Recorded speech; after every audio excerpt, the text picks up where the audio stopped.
Hi, I'm Ian.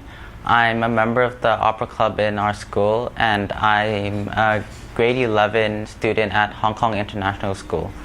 I first got interested in opera after a talk by Peter Gordon, who was a guest speaker at our school. And before that, I didn't have a great experience with opera. I remember watching Tosca when I was 10 years old, and I slept through the entire opera. But after the talk by Peter Gordon, in which he showed us clips of like Woody the Woodpecker singing one of Puccini's songs, and also different modern interpretations of opera, I realized that opera is really fun and interesting, and it also can be modern. And so from then I started to get really interested in opera. My favorite opera is Carmen because I used to play Carmen for one of my musical examinations, and as a result I've practiced the song a lot of times, and actually hearing it from the opera really makes me like that. Even though opera is really old, I think I can still find meaning in it because of the lessons it teaches us. So for example, in Tosca, Mario, who's the protagonist, stands up against Scorpia, who's the antagonist, even if it means death. And I think these stories and the messages opera conveys can still be applicable to our lives. And for example, in the case of Tosca, it teaches us to stand up for what we believe.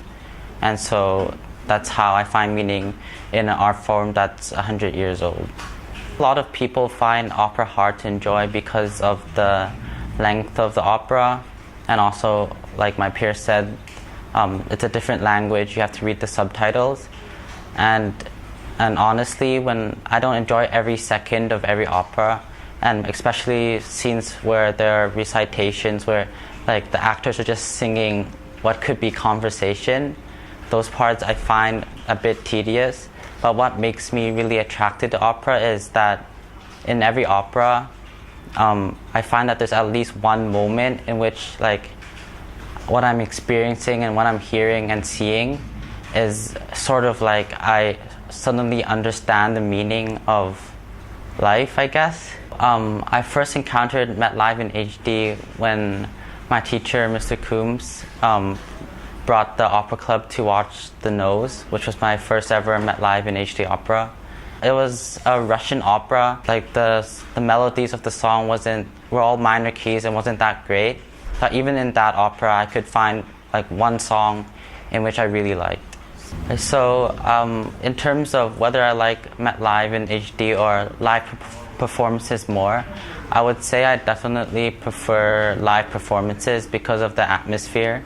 You can, as my peers also said, you can feel the emotion the singers have. You can see like the sweat on their faces, and you can listen to what the audience does. For example, when they clap their hands. I think all of this contribute to the atmosphere of what opera is. I still find Met Live in HD fulfilling because you basically get the best seat in the house for 1/10 of the price. And so, especially in Hong Kong, Met Live in HD is really beneficial because we only get like one production every 6 months, and so Met Live in HD introduces a lot of Hong Kongers to opera, and I think that's a really great thing. I think it's quite hard to influence my friends and tell them to go watch operas. I've tried a lot of times, but with little success. But in recent times, because with the support of FAMA and giving us free tickets, I think that has really encouraged students in our school to watch opera because it comes at a zero cost. And so I think that really helped, and we really appreciate it.